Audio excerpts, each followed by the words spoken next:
Hello, my wonderful people. I don't land again, no, like Land Rover. Make on those juice one to step down. In fact, this news, it will not be a good one to the Biafran family. And the news is somehow itchy in the ear that the able leader of the indigenous people of Biafra, Nnamdi Kanu, have lost case on UK High Court.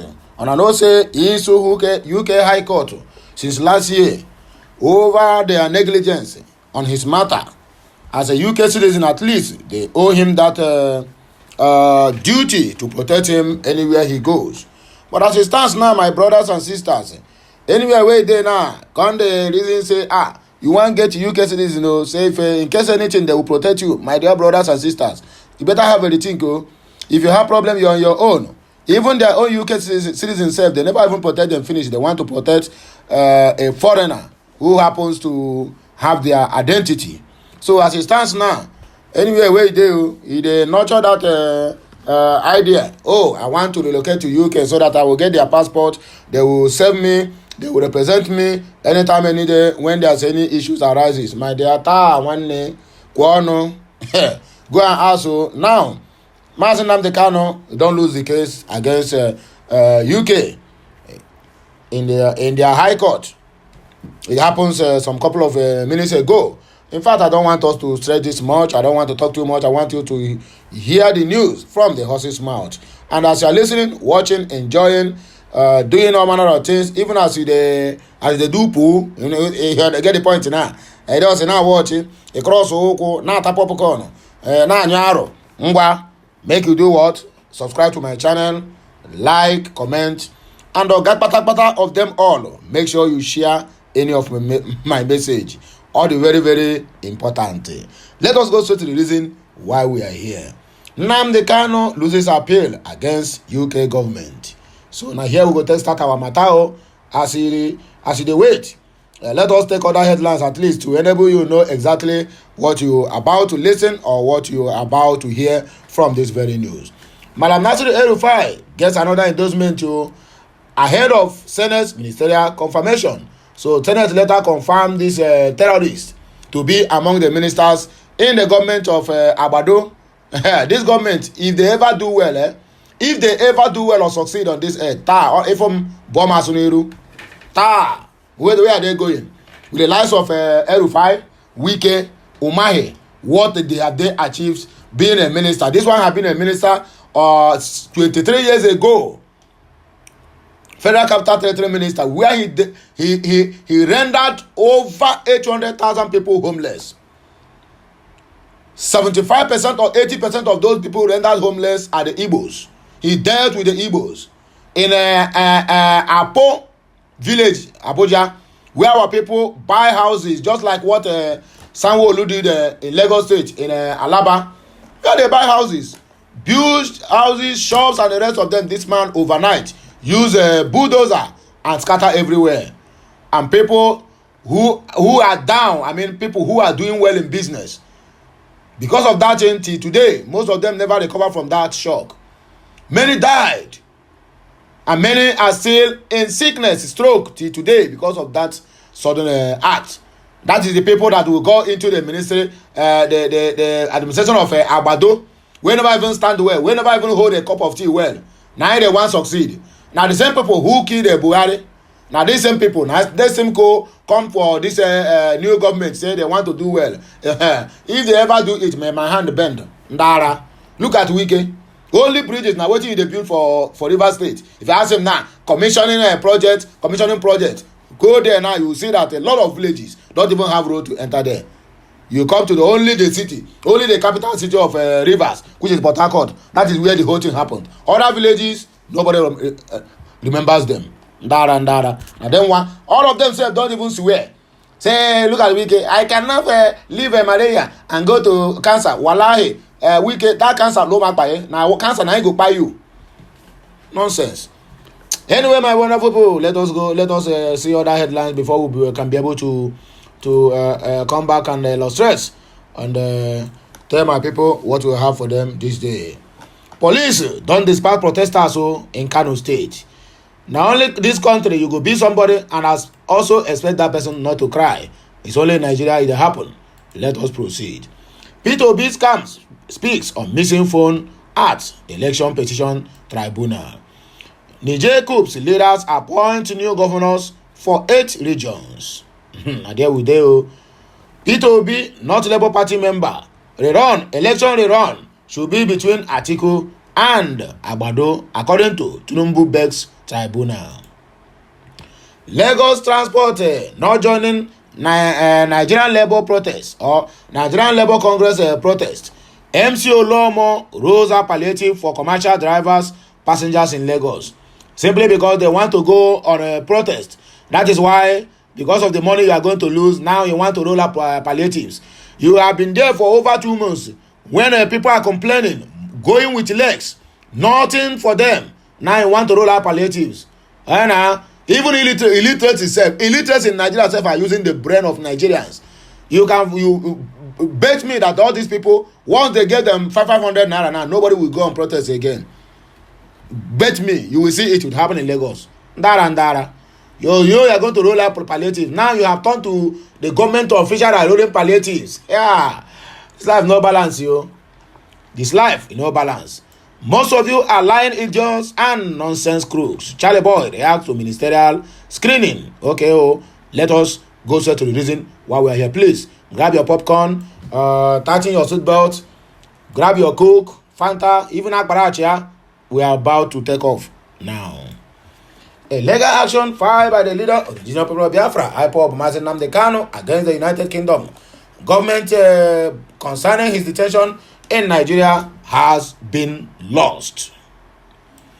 Nigerians learned that Kanu, who is a British citizen, filed a lawsuit to pressure UK government to intervene in his case with the Nigerian government.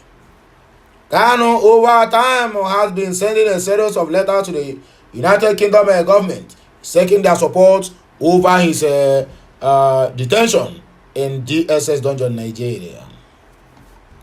The IPOB leader, who felt the United Kingdom government owed him as a British citizen, had approached UK court to obtain an order to compel the UK government to take a stand and definite action, including making public statements to condemn his detention.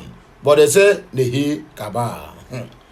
He commenced his legal battle against the UK government by filing his case at a high court in London last year.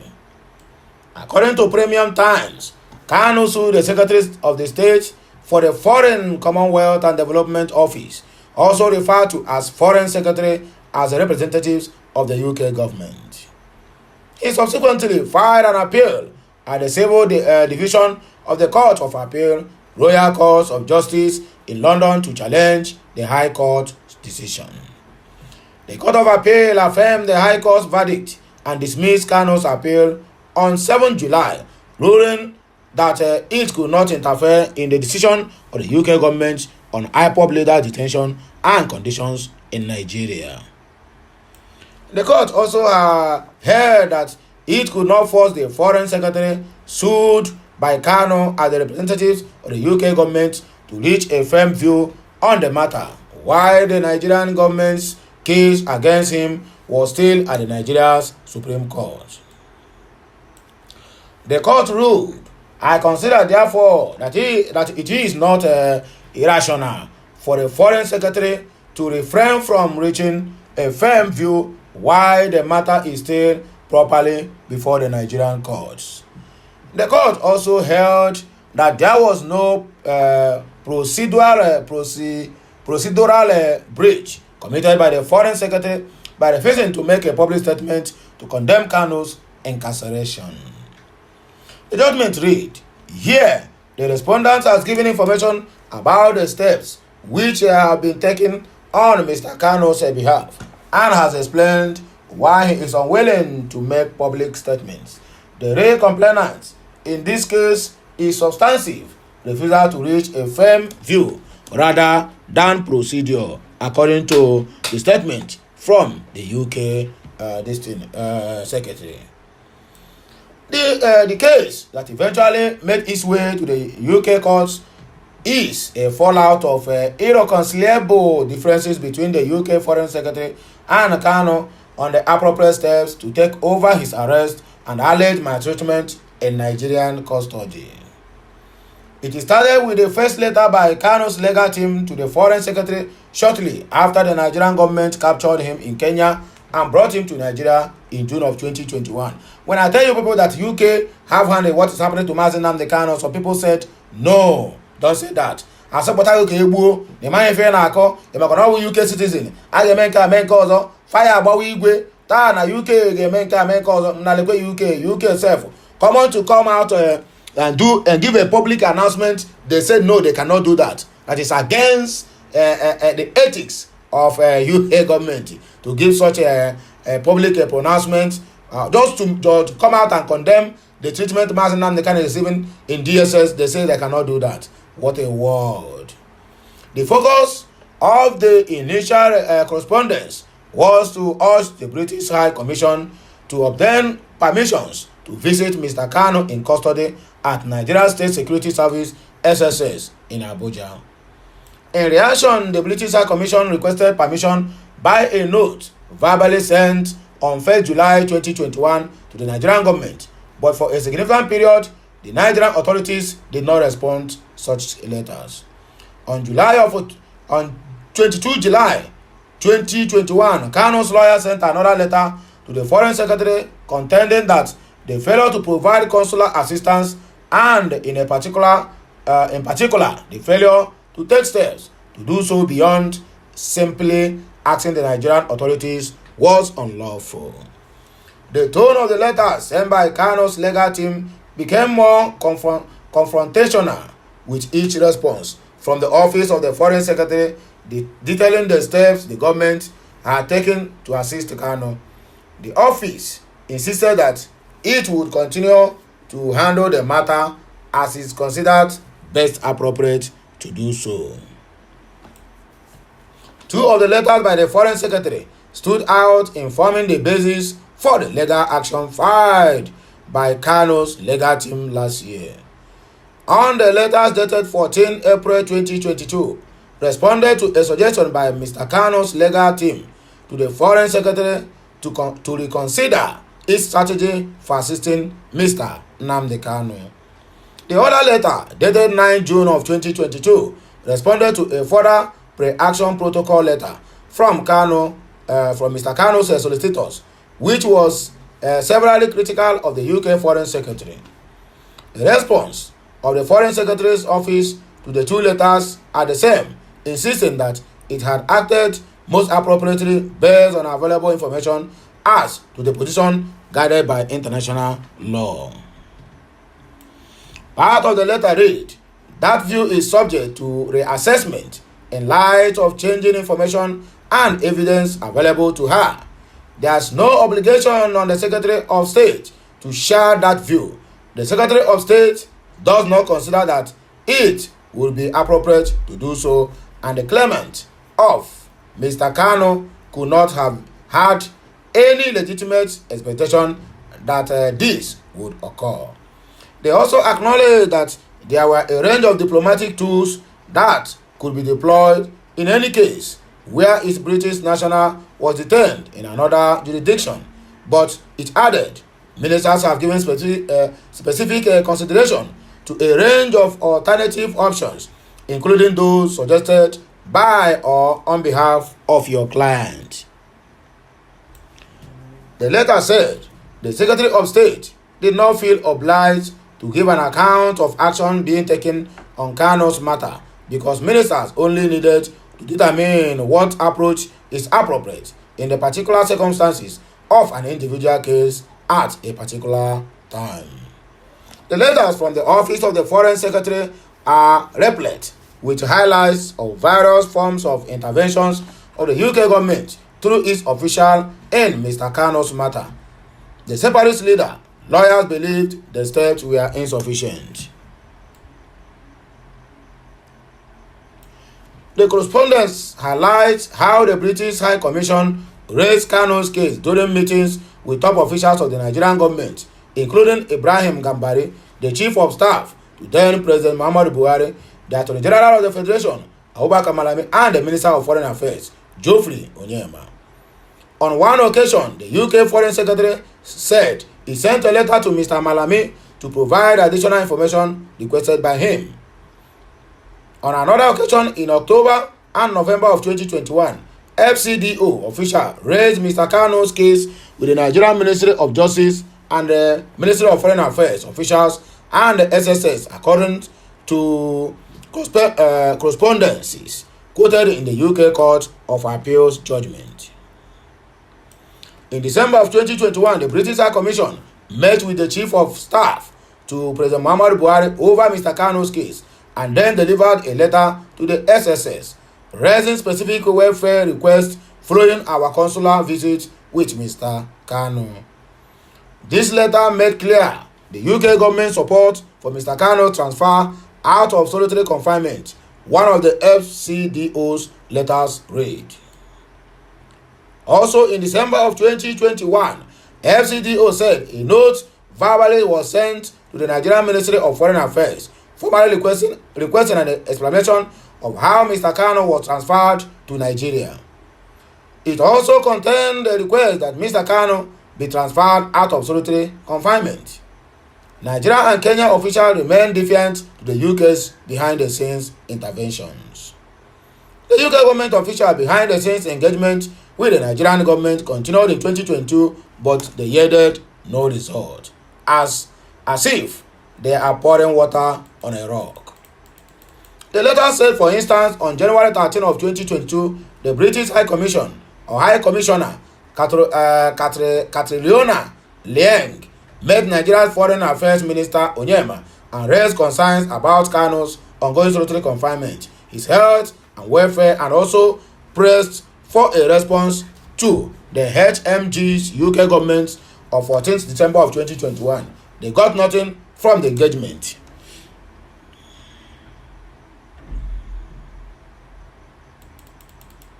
When Nigerian officials were not forthcoming with information, the UK government turned to Kenya to seek insight about Kano's transfer from the East African country to Nigeria. On 18 January of 2022, the FCDO minister, Vicky Ford, met with the Kenyan Minister of Foreign Affairs and raised concerns regarding the transfer of Kano from Kenya to Nigeria. Again, on January 21st, 2022, the British High Commissioner, Catriona Liang, brought up the same issues during a meeting with the President Buhari's Chief of Staff, Gambare, yet nothing come out of it. Similarly, on 1st February 2022, Ms. Ford raised the same issues with the Nigerian National Security Advisor and requested further consular access to Kano, according to correspondence cited on the UK court's judgment. During the meeting, she also raised concerns over Kano's detention conditions and sought an explanation for his transfer from Kenya to Nigeria, all to no avail. During an official visit to Nigeria in February of 2022, Ms. Ford also raised Kano's case during a meeting with Onyema, requesting further consular access and raising concerns over the conditions of which Kano was detained. She also sought an explanation on his transfer from Kenya to Nigeria, the document stated. On February 28, 2022, British High Commission to Nairobi issued a note verbally requesting a response to its previous note verbally, which raised allegations of human rights violations, including torture and mistreatment and unlawful transfer of Kano. On 1st March 2022 again, Ms. Ford raised the case with the Kenyan High Commissioner to London, again requesting a response to the notes verbally from Kenya. All of this explanation did not go down well with Kano's lawyers, who continued to express their displeasure in the series of letters they exchanged with the FCDO. In a reply dated 23 March of 2022, the legal team said, despite the FCDO's recognizing the serious breaches of international law by the Nigerian government, there has been virtually no progress in providing consular assistance to Kano and or securing his release or transfer out of detention. They also belittled the UK government officials once in a while access to Mr. Kanu in custody. Being granted access to Mr. Kanu once in over 9 months does not count as progress in circumstances where no further access has since been granted and there has been no material change of Mr. Kanu's situation, a lawyer stated in their letter dated 23 March 2022. In their final letter dated 25 May 2022, which they sent to the FCDOs before deciding to head to court, they said the Foreign Secretary failed in your capacity as Secretary of the State to lawfully determine what further steps you should be taking to assist Mr. Kanu, because you have failed to reach a view on whether Mr. Kanu has been subject to extraordinary rendition in breach of international laws. Reaching a view on that central question is a legally necessary prerequisite to deciding what step to take in such a case. The Court of Appeal dismisses Kanu's appeal.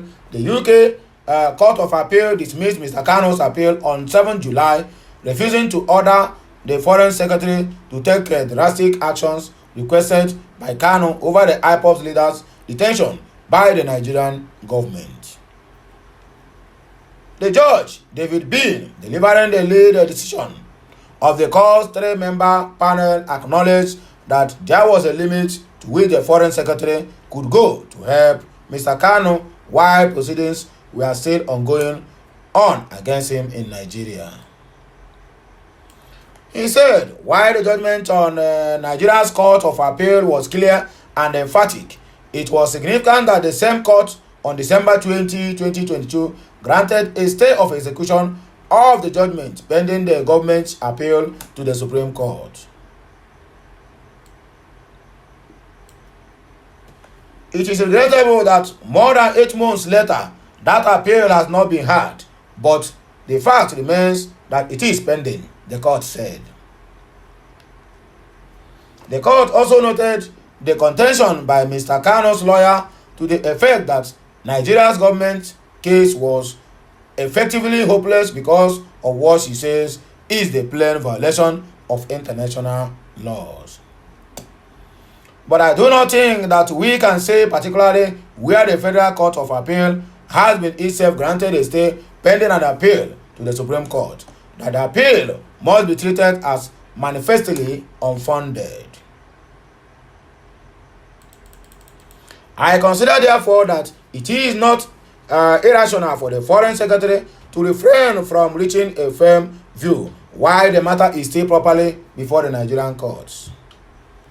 The court also absolved the Foreign Secretary, whose office, it said, has given information about the steps which are being taken on Mr. Kanu's behalf, and has explained why he is still unwilling to make public statements. The real complainant in this case is substantive, refusal to reach a firm view rather than procedural. The judge said, while he had deep concerns about the treatment of Mr. Kanu in Nigeria and Kenya, however, for the reason I have given, I would dismiss this appeal. There has been no evidence of further correspondence between Mr. Kanu's legal team and the UK government since the said judgment. The IPOB leader has been in and out of detention in Nigeria since 2015.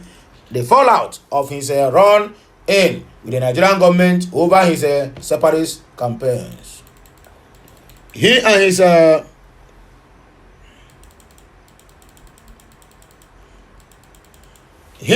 IPOB, already designated as a terrorist organization in Nigeria, are seeking the cession of an independent Biafra nation comprising the 5 Igbo-dominated southeast from Nigeria.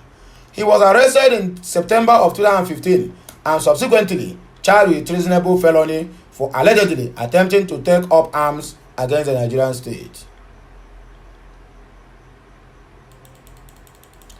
The Federal High Court in Abuja granted him bail in 2017. While he was on bail, the military invaded his country home in Afaruku, Ibeku, near the Abia state capital, Umuahia, in September 2017. He fled Nigeria in the wake of the military invasion. He would later appear in Israel after a period of confusion about his whereabouts. After some time, he re-emerged in the UK, where he continued his incendiary BIAFRA secessionist campaigns through his social media channels, instigating violence in Nigeria's southeast region. Years later, Mr. Kanu was captured in Kenya by the Nigerian government and brought back to Nigeria under controversial circumstances.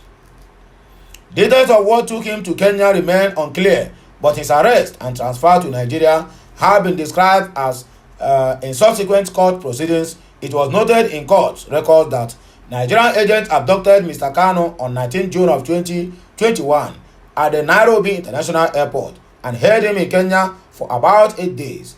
While in detention in Kenya, Mr. Kanu, it was said, faced inhuman and degrading treatment. On 27 June 2021, he was illegally moved from Kenya and detained in Nigeria. The UK Court of Appeals judgment stated certain records of Nigerian courts. With the separatist leader back in Nigeria, the government, in a move to firm up its case against him, amended the charges by adding terrorism offences to the original treasonable felony charges. This brought the number of charges to 15 counts. But ruling on the preliminary objection filed by Mr. Kanu on 8 April of 2022, the Federal High Court in Abuja struck out 8 of the charges for lack of competence. Mr. Kanu was displeased with the ruling for not striking out the entire 15 counts, so he headed to the Court of Appeal to challenge it.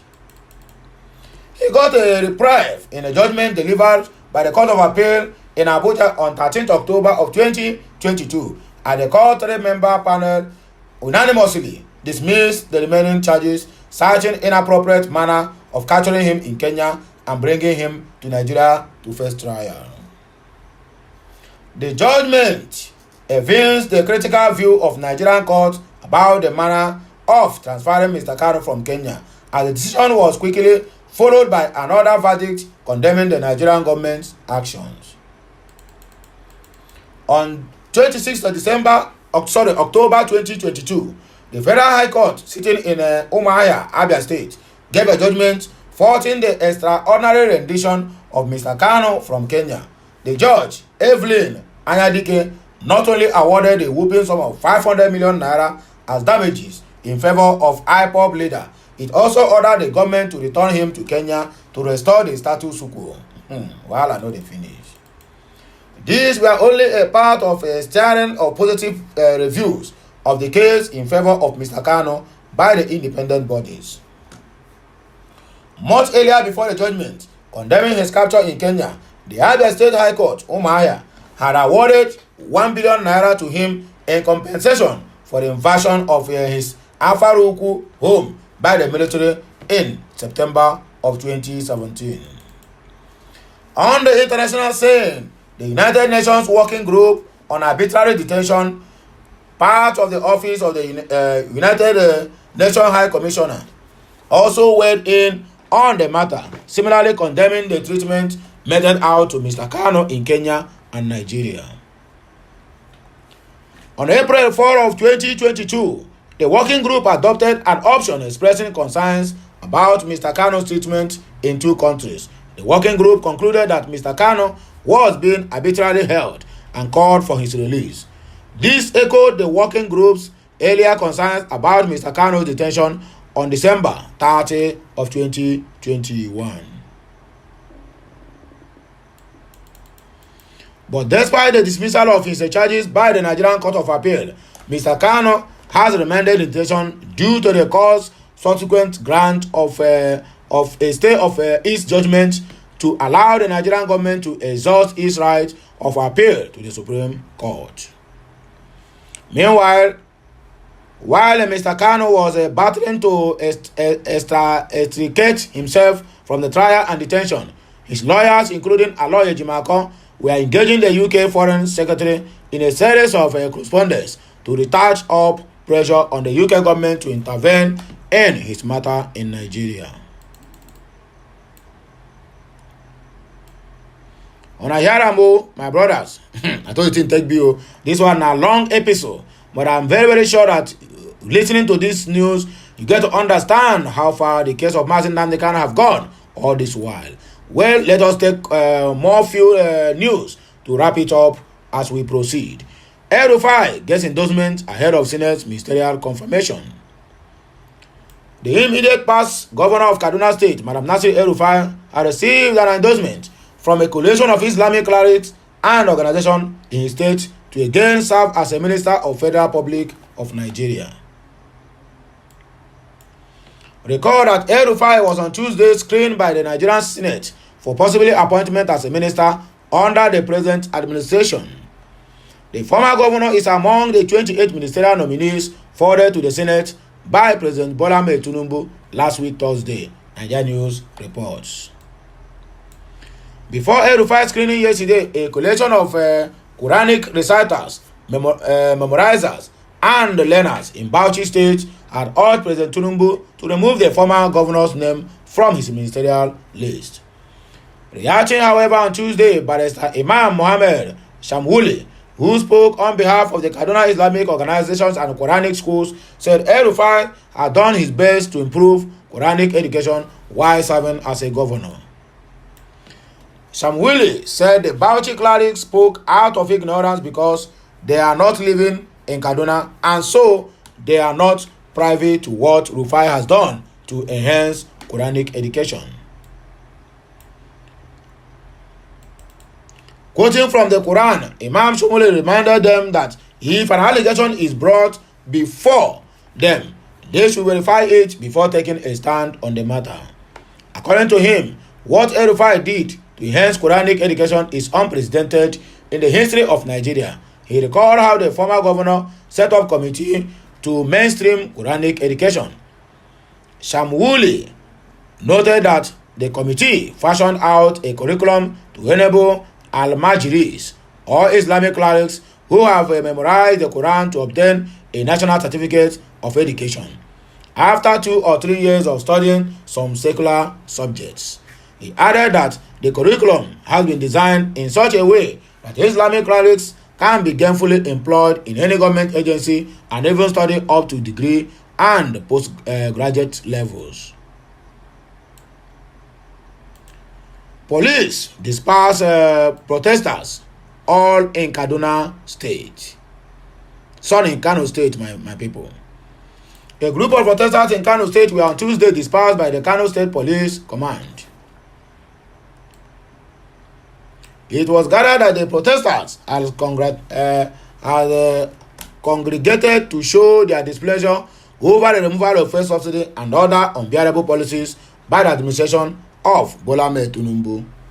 According to an eyewitness quoted to Daily Trust, the protesters assembled at the Gidan Motala, very close to Kofa Nasarawa Road, but security operatives later stormed the venue and dispersed them. The protesters had assembled at the Gidan Motala, very close to Kofa Nasarawa Road, a 2-kilometer journey to the Kano Municipal Local Government Council as early as 7 a.m. on Tuesday. But when pressmen arrived at the scene, policemen took over the venue where the protesters had already been held, the source said. However, a joint statement by the chair and the secretary of the Joint Action Front, Dr. Dipo Fashena and Abiodun Aremu, called on Nigerians to challenge the government policies and push for a change. It noted that government has the responsibility of making the refineries work. JAF said the flames of resistance begin now in Lagos, Kano, Benin, Osogbo, Abuja, Ibadan, and Ilorin till Tinubu's government shows concern to change the unbearable policies the sovereign must stop.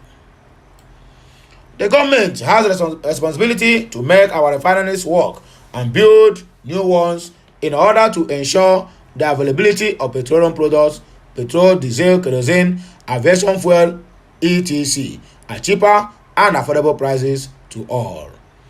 Total reversal of the capitalist policy of privatization and deregulation, which have been responsible for non-functioning of the local refineries, looting by government officials and fuel marketers through fuel importation, and the subsidy fraud, according to the news.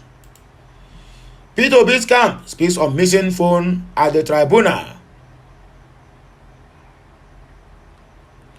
Immediate aide to the Labour Party presidential candidate Peter Obi, Valentine Obinyem, said the phone of the Labour Party candidate was not stolen in court on Tuesday. Peter Obi, who was at the presidential election petition court in continuation of the case, had alleged that the 2020 general pool was rigged against him in about 18,088 polling units, aside from alleged overvoting in some parts of the southwest. But the defendants had in their final written addresses urged the court to strike out Obi's petition for lacking in merit. Obi was accompanied by his running mate, Dati Baba Ahmed, and the novelist Chimamanda Adichie, among others, on Tuesday. At the end of the proceedings, Obi discovered that his phone was not with him. Several videos of him searching for a missing item circulated on social media. Reacting to the development, Obinyem, in a statement on Wednesday morning, said an aide took the phone and kept it for safety's sake.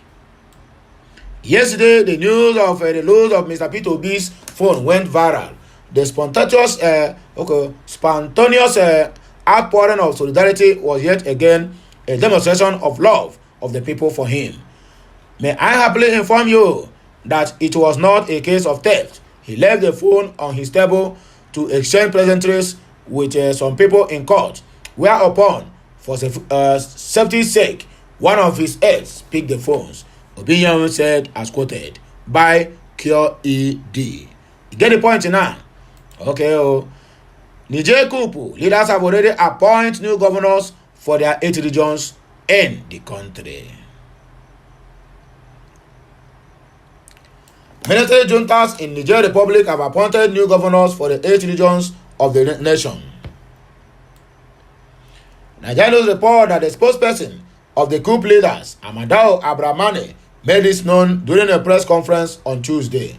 Abramane named the appointed governors as follows: Difa, Brigadier General Ibrahim Bagadoma; Niamey, Brigadier General Abdul Asuman Haruna; Tahoua, Major Colonel Kwamaru Tawaye; Maradi, Inspector General of Police Isufo Mamane; Tilaberi, Lieutenant Colonel Maima Buka; Zinda, Colonel El Labu Isofu. Meanwhile, the White House said on Tuesday that it had no indication that Russia was behind last week's coup d'etat in Niger. The spokesman for the U.S. Presidential National Secretary or Security Council, John Kirby, stated this while speaking to reporters in Washington, D.C.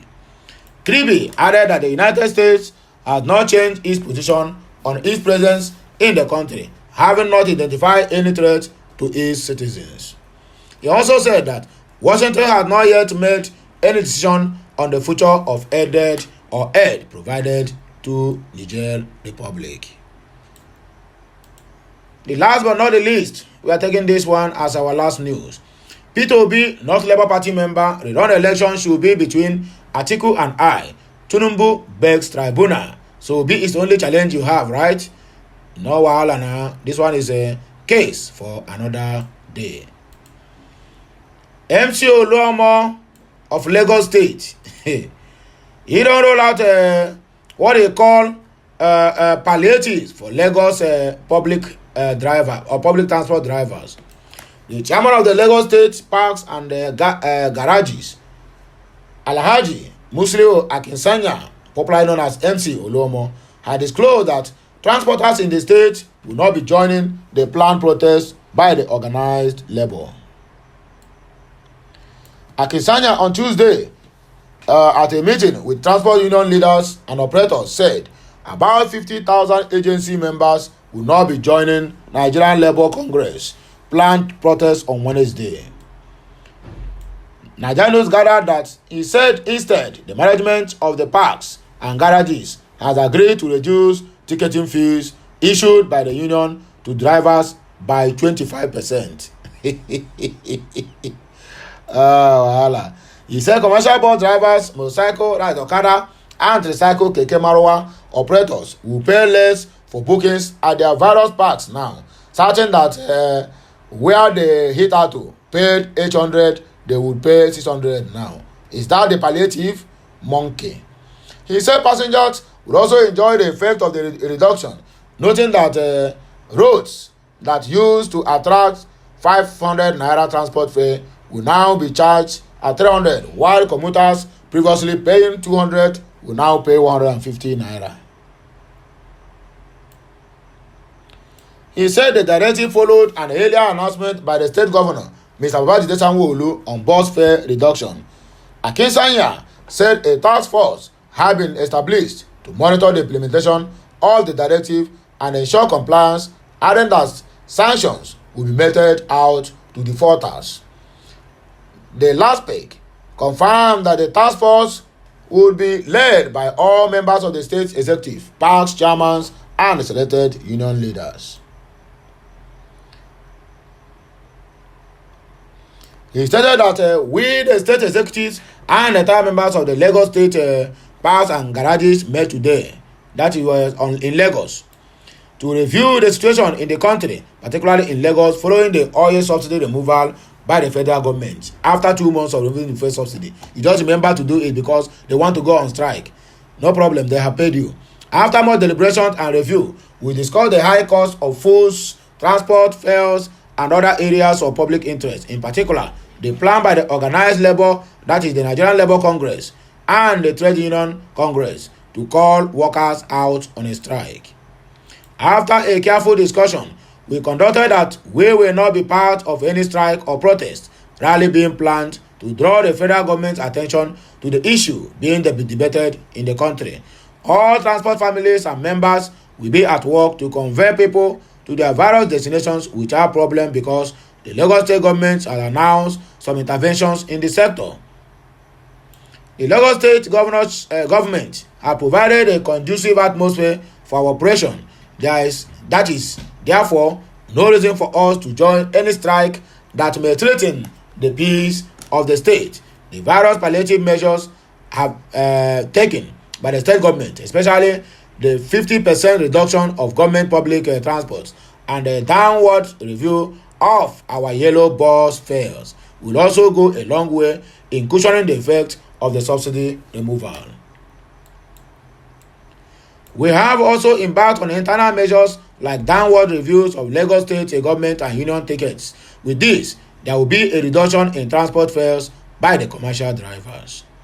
We at the Lagos State parks and garages therefore unequivocally say no to any form of strike or protest by the organized labor or any group. All our members are enjoined to go by their normal duties without any fear or intimidations. Anyway, my wonderful people, now here we go take back our kaya and I go with the go so. If you never subscribe to my channel, I don't know what you're waiting for. Endeavor to do that anytime soon. Like, share, and also comment. Very, very important and very, very necessary. Until I come your way again, I still remain Okute Daily Talk from my corner speaking to you this very day. Have a nice day, and may the good Lord bless us all, the Father, the Son, and of the Holy Spirit, that this month must surely bless us in all ramifications. Whether the devil like it or not, whether this administration of ABC like it or not, we must surely prosper. And so shall it be, that no any devil that's going to stand on our way. As long as our living God is concerned, we will surely do what? We must conquer this hardship we're facing in the country. Highest, last, it will end like in the Nigeria Republic, because there's an extent which people cannot take nonsense again. So, my good people, make gonna do what? Make gonna enjoy this news, as I'm coming back again with another blockbuster. Have a nice day, and may the good Lord bless us all, the Father, the Son, and of the Holy Spirit. Have a nice day. You will surely hear from me before today runs down. Bye for now, my wonderful people. Que mesiano.